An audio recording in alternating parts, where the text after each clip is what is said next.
Et coucou par ici, bienvenue dans cette nouvelle vidéo, du coup, une vidéo point lecture où j'aimerais vous parler de, 4 livres, donc 3 romans et 1 BD que du coup j'ai lu, pendant ce mois, de septembre bien sûr, de janvier. Je suis partie beaucoup trop loin, de janvier et du coup alors ce sont pas les seuls livres que j'ai lu aussi d'autres livres, des petits graphiques, mais également, Foxglove où donc je vous ai fait une vidéo, mais en fait je vous ai pas encore parlé sur la chaîne des 4 livres que j'aimerais bien vous parler plus profondément. Donc du coup, on va partir tout de suite pour un petit avis. On va commencer par un tome 1, donc par le tome 1 de Le Royaume des damnés. Le tome 2 s'appelle Le Royaume des maudits, que j'ai acheté justement hier, et parce que j'ai totalement aimé ce tome 1. Il était vraiment incroyable, je l'ai vraiment beaucoup aimé. Je lui ai mis 5 étoiles, c'était pas non plus un coup de cœur, parce qu'il y aurait pu avoir peut-être un petit quelque chose en plus, mais en tout cas c'était vraiment une excellente lecture, vraiment belle découverte pour ce roman que j'ai lu en lecture commune avec Clara Dreambooks et ma collègue également. Clara a totalement aimé, ma collègue a eu un peu du mal sur un certain point, je vais vous expliquer un peu après, mais en tout cas vraiment c'était vraiment une belle découverte.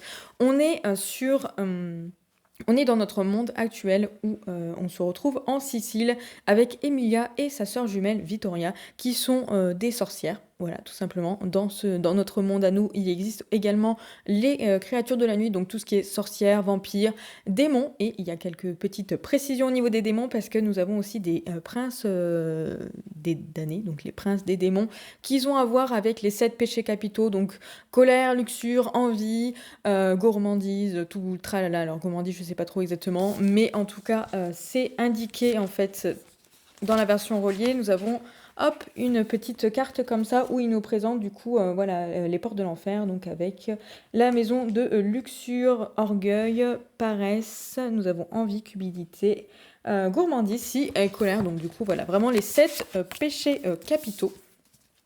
Et donc Emilia, qui fait partie d'une communauté de sorcières, d'une famille de sorcières, a toujours été élevée de façon à non seulement dans les coutumes magiques, donc les coutumes des sorcières, donc avec la magie, etc., mais également elle a été surtout bien précisée par sa grand-mère qu'il ne faut absolument pas du coup tomber sur l'un des princes démoniaques, dont certains princes plus que d'autres parce qu'ils veulent absolument euh, voler soit le cœur, l'âme ou la vie des sorcières. Donc du coup, il faut vraiment pas tomber sur ces démons-là. Si on tombe sur ces démons-là, vaut mieux fuir quand on est dans la famille d'Emilia. Généralement, c'est plutôt comme ça.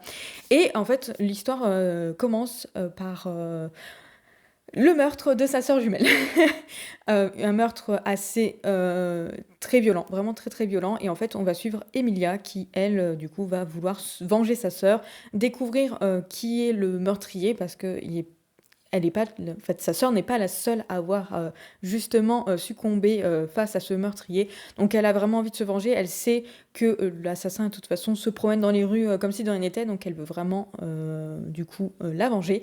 Et il est possible qu'elle va tomber forcément sur l'un des princes des enfers qu'il faut absolument pas qu'elle tombe dessus. Donc colère. Je vous en dirai pas plus parce que je pense qu'il faut vraiment découvrir. Alors déjà, je sais que le fait de savoir que sa sœur jumelle va mourir, ça a perturbé ma collègue qui avait lu le résumé parce que du coup elle n'a pas eu la surprise. Alors ça se passe dans les 50 premières pages. Je pense que c'est quand même assez utile voilà, de le savoir. C'est pour ça que je me permets de vous le dire en termes de résumé. Parce que c'est ça qui va faire tout tout le petit mystère en fait du coup du roman, et je trouve ça vraiment passionnant enfin passionnant non pas tellement, mais de savoir que va y avoir quand même beaucoup d'émotions parce que c'est quand même sa sœur jumelle. Dans tous les cas, ça serait un membre de sa famille, ça serait quand même voilà, c'est sa sœur. Elle la retrouve voilà, assassinée. Donc voilà, il y a vraiment toute une partie psychologique qui a moins plu du coup à ma collègue parce que vraiment on va suivre Emilia dans toutes ses pensées et elle réfléchit beaucoup, ce qui est logique parce qu'elle a quand même retrouvé sa sœur assassinée. Donc pour moi, je trouve que c'est assez logique qu'elle prend son temps de réfléchir. Alors après, elle réfléchit énormément, mais elle va quand même aller dans l'action. Voilà, des fois, elle va peut-être pas forcément choisir des actions qu'on aurait fait nous si ça nous aurait arrivé, mais en fait, globalement, ça reste quand même assez logique. Je trouve que c'est un personnage très très logique. Je sais que tout le monde ne sera pas d'accord avec moi. J'ai vu quand même beaucoup de personnes justement tiquer un peu sur cette façon de penser, cette façon que voilà qu'a Emilia du coup d'avancer, voilà, de faire ses réflexions, voilà. Il y a beaucoup de personnes qui n'ont pas trouvé ça logique. Moi, j'ai trouvé ça logique, je suis pas la seule puisque, du coup, Clara aussi l'a trouvé et j'ai parlé, du coup, à quelqu'un d'autre qui, était contente justement que je trouve que ses réactions sont logiques parce que pour elle, c'était aussi logique. Donc du coup, voilà. Pour moi, ça, c'est vraiment été, le, principal, plus en fait de l'histoire de savoir que, dans tous les cas, elle réfléchit, ça reste logique.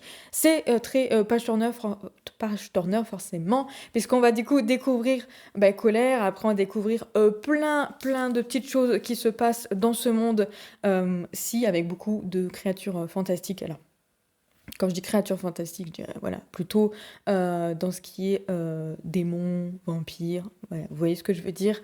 On en découvre quelques-uns et en fait, on se rend compte que tout n'est pas forcément si beau, si rose. C'est un univers quand même assez sombre. Moi, je l'ai trouvé vraiment sombre dans certains points. Certes, au début, on a l'impression que tout est beau, enfin, voilà, tout est sous contrôle, et finalement, peut-être pas tellement. Et vraiment, c'est ça qui m'a vraiment énormément plu dans ce livre. Donc voilà, c'est vraiment page turner. J'ai vraiment beaucoup aimé les personnages et découvrir Emilia. Vraiment, j'ai vraiment beaucoup aimé. Colère aussi. Mais je ne veux pas trop vous en parler. Il y a aussi certains chapitres qui m'ont totalement fait vibrer. Je les ai trouvés tellement incroyables. Il y en a un même qui est mon préféré. Alors, je ne vais pas vous le dire parce que sinon, ça serait vous spoiler. Mais j'ai trouvé sa construction, alors, la construction de ce chapitre tellement incroyable, tellement dingue. Vraiment, c'est mon chapitre préféré d'un roman. J'aurais jamais cru avoir des chapitres préférés dans certains romans, alors qu'on ait des tomes préférés dans certaines sagas, ça je peux concevoir. Mais c'est vrai qu'un chapitre en particulier dans un roman, vraiment, moi, celui-ci, je l'avais tellement trouvé incroyable. C'est très important pour moi du coup de le préciser, mais il y a vraiment des chapitres vraiment fous. Et bon, forcément, comme vous vous doutez bien, la fin se finit comme sur un cliffhanger, et puis du coup, voilà, tout s'enchaîne à la fin, il se passe plein de choses vraiment très... Alors pas très cool, mais très cool pour nous à vivre, mais pas très cool pour Emilia, vous voyez ce que je veux dire. Mais en tout cas, j'ai vraiment trop aimé, voilà, vraiment tellement aimé que du coup j'ai été acheter le tome 2 hier. Juste hier, donc le vendredi 26, parce que vous aurez la vidéo le dimanche, et moi j'ai été à Cultura le 26.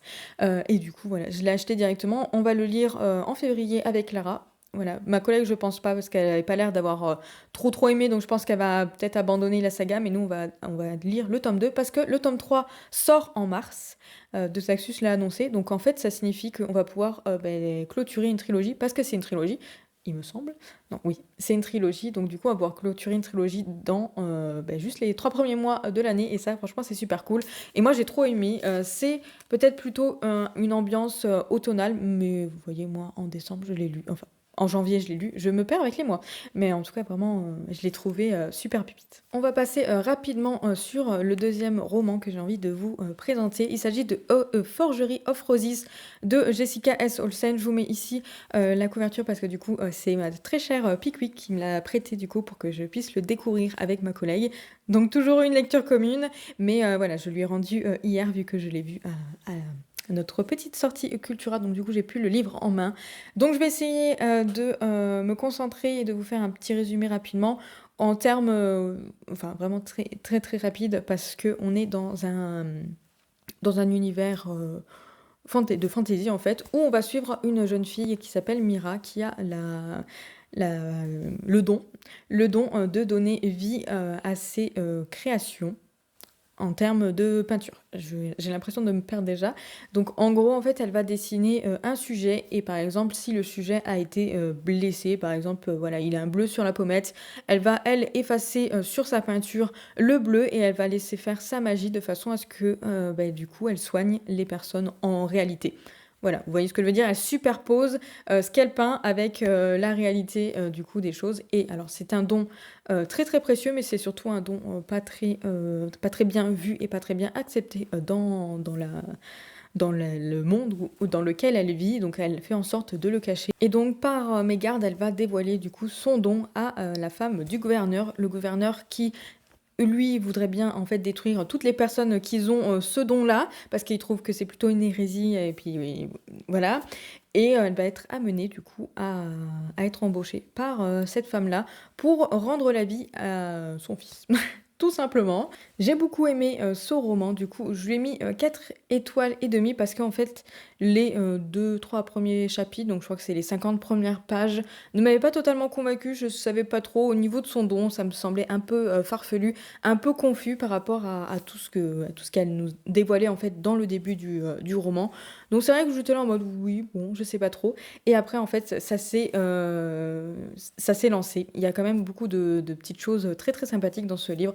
Notamment, la première chose que j'ai vraiment beaucoup aimée, c'est le fait que, du coup, Mira a une, jeune sœur qui est très malade et du coup, il y a beaucoup d'émotions au sein de cette famille parce qu'il y a eu des petites choses, qui ont fait que c'est pas non plus, très, très joyeux de leur côté. Mais du coup, oui, vraiment cette émotion avec sa sœur, je l'ai trouvée vraiment, très, très belle. Comme quoi, je pense que dans les romans, j'aime beaucoup du coup, les relations entre frères et sœurs, peut-être plutôt entre sœurs et sœurs. Peut-être que du coup, comme, j'ai moi-même une sœur, du coup, j'arrive quand même à mieux me projeter peut-être que pour les personnes qui n'ont pas de sœur et étant donné que je m'entends très bien avec ma sœur, j'aime beaucoup ma sœur. Donc ça aide vraiment, à la compréhension et c'est vrai que j'ai vraiment beaucoup aimé ce petit côté-là et surtout, en fait, dans ce roman, il y a également un jeune homme qui est très, très, très intéressant et c'est surtout un jeune homme qui a beaucoup de crises d'angoisse et j'ai trouvé ça plutôt vraiment bien amené. Alors je suis pas, sujette, non plus à trop de faire voilà, d'être anxieuse comme ça, mais je sais que beaucoup de personnes avaient trouvé que c'était un très bon personnage. Sans être totalement, concernée en fait, par la question, j'ai trouvé que c'était un personnage vraiment très bien fait. Je l'ai vraiment beaucoup aimé, donc hyper intéressant. Donc vraiment les personnages ont été super bien et ce que j'ai surtout encore plus aimé, c'est, le fait qu'il va y avoir une petite enquête parce que, le but c'est de savoir, pourquoi et comment, le fils, du gouverneur est décédé afin de réussir en fait à le ramener à la vie et Mira elle a besoin d'informations et en fait, j'ai vraiment beaucoup aimé tout l'acheminement en fait de ce roman qui je suis passée de surprise en surprise. La fin était vraiment, folle et mais vraiment la dernière, page, le dernier mot, la dernière phrase du coup, l'épilogue, en fait, j'ai tourné la page et j'ai cru que je pensais qu'il y avait une autre fin, enfin ou encore une page pour nous expliquer un peu plus et non, vraiment c'était vraiment, vraiment très, très, très chouette et j'ai vraiment trop aimé et j'ai un peu du mal à en parler sans le tenir dans les mains, donc on va en rester là, mais en tout cas, c'était vraiment une super lecture. On va passer maintenant à la BD. Du coup, j'ai découvert L'île du crâne de, Max Lermenier et Clément Lefebvre et c'est d'après un roman de Anthony Horowitz. Voilà, donc là, c'est le tome 1. Il me faisait vraiment bien envie depuis sa sortie. Alors, les dessins sont un peu pas particuliers, je les aime vraiment beaucoup, mais c'est vrai que c'est pas des dessins qu'on a l'habitude de voir dans hop, je vous montre comme ça, dans les BD jeunesse, du coup, hop, voilà, pour les personnages, comment ça se présente. Je trouve que c'est un style un peu plus adulte que dans les BD jeunesse, pourtant c'est quand même une BD, du coup, destinée à la jeunesse, mais en tout cas, voilà, j'ai quand même vraiment aimé, moi, au niveau des dessins. Et ce qui me faisait bien envie, c'est que le pitch de départ ressemble plutôt à Harry Potter. Donc on va suivre un jeune garçon donc, qui s'appelle David Elliott, qui s'est fait renvoyer en fait d'un lycée, enfin d'un collège prestigieux des ancêtres, de tous ses ancêtres. Voilà, ses parents, enfin son père et son grand-père ont été dans ce même lycée, mais lui, enfin collège du coup, mais lui il est pas fait pour entrer dans ce moule-là et en fait ses parents ne savent pas trop ce qu'il va pouvoir faire de lui jusqu'au jour où il va recevoir une lettre d'un lycée privé qui va leur dire que voilà ils vont faire en sorte de redresser leur garçon et tout le tralala donc du coup il l'envoie et en fait lui il va partir à l'aventure avec deux personnes, donc un garçon et une fille. Donc ça fait vraiment le trio Harry, Hermione et du coup Ron. Euh, Même si les personnages sont totalement différents par rapport à ce trio-là, bien entendu. Et en fait, ils vont se retrouver dans une école de magie. De magie, mais un peu particulière. C'est pas totalement comme Poudlard, hein, je vous rassure. Et franchement, j'ai vraiment trouvé ça bien parce que c'est des personnages ils savent pas qu'ils arrivent dans une école de magie. Ils vont le deviner au fur et à mesure. Et puis voilà, vraiment, le tome 1, c'est plutôt dans la découverte. Et il y a des petites des petites choses qui intriguent vraiment beaucoup, en fait, je trouve. Voilà, des petites questions qui se mettent en place. Et franchement, j'ai trouvé que le tome 1 était vraiment intéressant parce que David, il va arriver dans ce collège-là, et il va pas se dire, ouais, c'est trop bien, il y a de la magie. Il va plutôt se poser des questions parce que il est possible que voilà, l'école, bah, du coup, cache un petit secret. Donc, du coup, ouais, c'est plutôt. Dans ce sens-là, franchement, j'ai vraiment bien aimé. Belle découverte aussi pour ce tome 1, donc je pense que je vais me renseigner pour quand est-ce que le tome 2 va sortir, pour histoire de l'acheter et d'être à jour. Ça serait bien que je sois à jour dans certaines BD, hein, vraiment, parce que je trouve que j'ai beaucoup de BD qui ne sont pas à jour. On passe au dernier avis, et cette fois-ci, c'est un roman que j'ai écouté en audiobook, donc il s'agit des Trônes Trahis, les Trônes Trahis, de Nesrine Amari, du coup. C'est Hugo Stardust. Donc, du coup, je l'ai écouté en audio. Il est sur la plateforme Audible. Voilà, je l'ai pris avec mon crédit du mois. Et vraiment, l'audio est magnifique. Il est parfait, il est incroyable. Les narrateurs, je ne sais plus leur nom, donc je ne vais pas me lancer dedans, mais en tout cas, les narrateurs sont vraiment incroyables. Je dis les narrateurs parce qu'en fait, il y a deux points de vue dans ce roman. Nous avons le point de vue de Phoebe, qui est du coup narré par une jeune femme, et nous avons le point de vue de c'est bon. Emrys, du coup, qui est le jeune homme de ce roman, qui est du coup narré par un jeune homme. Et vraiment, les deux narrateurs sont incroyables. De pouvoir passer d'un narrateur à l'autre, ça nous permet en fait de pouvoir savoir que dans le roman, on change d'un point de vue à un autre. Bon, après, de toute façon, l'histoire, la façon dont est indiqué, de toute façon, les phrases, etc., on se doute qu'on passe du point de vue de l'un ou de l'autre, mais en tout cas, de pouvoir avoir deux narrateurs, j'ai trouvé ça super bien. J'avais aussi écouté Les Brumes de Cendrelune de Georgia Caldera, où pareil, ça changeait d'un narrateur à l'autre. D'ailleurs, le narrateur, du coup, il me semble que c'était le même que pour celui-ci. Et franchement, voilà, c'est vraiment une belle expérience. J'ai vraiment totalement adoré l'audiobook. Donc, franchement, on va commencer directement comme ça. Si ce livre vous intéresse et si vous aimez bien écouter l'audio, n'hésitez pas à aller, du coup, vers l'audio, si vous ne l'avez pas dans votre pile à lire, ou comme moi. Moi, j'achète les livres et après, finalement, j'achète aussi les audios pour, du coup, les lire. Mais en tout cas, voilà, c'est vraiment une belle découverte. C'est très important à préciser. Et en termes de petit pitch, en fait, on va suivre la princesse Phoebe Alcyone, qui est l'unique espoir de son royaume magique, qui est amenée en fait à aller détruire, tuer le prince, du coup, le prince qui est devenu d'ailleurs le roi en fait, le roi Emrys Heartless, du coup, qui est le nouveau souverain du royaume qui est juste à côté du sien et qui est soupçonné en fait. Même, ils sont plutôt convaincus en fait que c'est lui qui a assassiné ses parents à elle, et forcément elle va chercher vengeance en fait, vraiment chercher vengeance, mais également pour sauver son royaume, parce que depuis l'assassinat de ses parents, toute la magie en fait est en train de tomber. Et voilà, tomber en disgrâce, la magie est en train vraiment de s'éteindre, justement parce que du coup les divinités en veulent à l'assassin de ses parents, donc bref, etc., etc. Elle va se retrouver du coup à être amenée à aller dans le royaume voisin, du coup, pour essayer d'assassiner le roi Emrys. Elle va du coup prendre l'identité de quelqu'un d'autre, parce que elle peut pas arriver comme ça en mode je suis une princesse, bien entendu. Et voilà, toute l'histoire va se goupiller autour de ça. Alors vous doutez bien que, étant donné que c'est Hugo Stardust, il va y avoir une romance. Dans le résumé, je crois que c'est déjà plus ou moins précisé qu'il va y avoir une sorte de séduction, bref. Et qu'il y a forcément un petit quelque chose que nous ignorons, et qu'il est possible que ce qu'on croit n'est pas vraiment la réalité. Vous voyez ce que je veux dire? Je suis un peu floue, mais j'ai pas non plus envie d'entrer dans des détails, parce que j'avais pas relu, de toute façon, j'avais pas relu le résumé. Après, je me doutais de quelques petites choses, mais après, j'ai quand même été du coup très très surprise par certains éléments, et j'ai vraiment trop aimé, parce que c'est hyper addictif en fait, forcément, de chapitre en chapitre, on passe d'un point de vue à un autre. Du coup, on a les 2 points de vue, on sait exactement ce qu'ils pensent, l'un de l'autre. On a les informations que l'autre personnage n'a pas forcément.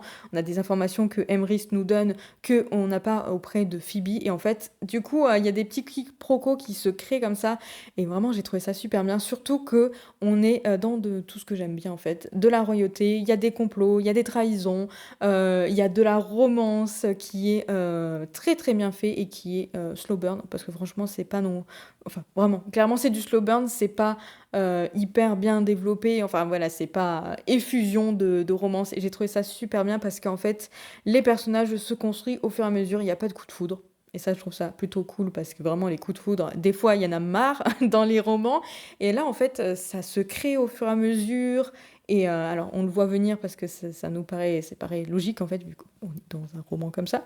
Mais non, vraiment, j'ai trouvé ça vraiment très bien construit et il y a beaucoup de révélations dans ce roman que je n'ai pas vu venir. Donc vraiment beaucoup de surprises. Il y a des révélations comme ça qui arrivent et on se dit: «Ah oui, quand même! Ah oui, d'accord» et bon, ça continue jusqu'à la fin. C'est un one shot, donc du coup, on a toutes les informations en un seul tome et ça, je trouve ça vraiment bien. Pas dans un seul roman, du coup. J'apprécie de plus en plus, les one shot, hein, on va pas se mentir. J'aime beaucoup, les sagas, de toute façon, j'ai beaucoup de sagas en cours d'ailleurs. Je vous ai toujours pas filmé la vidéo des sagas en cours, il va peut-être falloir que je programme ça à un moment donné. Mais du coup, non, j'aime bien aussi les one shots, j'aime beaucoup les sagas, mais c'est vrai que là, en fait, j'ai eu la totalité de l'histoire en un coup et j'ai vraiment trop aimé. Je lui ai mis 5 étoiles. C'est pas un coup de cœur non plus, parce que je suis assez difficile quand même au niveau des coups de cœur, mais je me suis sentie tellement bien dedans. Je l'ai dévoré, j'ai vraiment écouté, en 3 jours parce qu'en plus je faisais du travail manuel, donc du coup ça tombe plutôt bien, mais vraiment c'était vraiment incroyable, c'était une pépite. J'ai vraiment trop aimé et je ne peux que vous conseiller, surtout si vous avez envie de le tester en audio, allez-y. Donc voilà du coup pour les 4 romans que je voulais vous parler. Des fois peut-être un peu trop rapidement, j'espère quand même que ça vous a plu. C'est vrai que j'ai un peu du mal à faire des points lecture comme ça en fait. Je préfère finalement donner mon avis lorsque je fais des vlogs, mais comme des fois je fais pas forcément tout le temps des vlogs. Donc je vais essayer quand même de faire quelques vidéos comme ça pour du coup vous donner des avis sur certains livres. Mais en tout cas, ce que je peux vous dire, c'est que je suis très très contente du coup de ce mois de janvier parce que pour l'instant, toutes les lectures que j'ai lues, c'était des super lectures. Je pense qu'ils étaient tous à 5 étoiles. Il y a juste du coup Forgery of Roses que je lui ai mis 4 étoiles et demie. Mais en fait, là, du coup, pour tout ce mois de janvier, j'ai pas eu moins de 4 étoiles dans mes lectures et j'ai vraiment trop aimé. Donc, ça promet plutôt bien. Ça signifie que peut-être que, étant donné que j'ai fait un peu plus attention à ce que j'achetais en 2023, du coup, peut-être que du coup j'ai vraiment choisi des livres qui sont faits pour moi, que du coup je passe des super moments dedans. Donc c'est plutôt bon signe et j'espère que ça va continuer pour le mois de février, on va voir ça. On va voir ça, en tout cas je vous remercie de regarder la vidéo jusqu'au bout. N'hésitez pas à me laisser un petit commentaire pour me dire si du coup vous avez envie de lire l'un de ces livres, si j'ai réussi à vous convaincre peut-être un petit peu de les lire, de les découvrir et bien entendu de laisser un petit j'aime et puis si ce n'est pas déjà fait, un petit abonnement, ça serait plutôt cool et je vous dis du coup à la semaine prochaine dans une prochaine vidéo.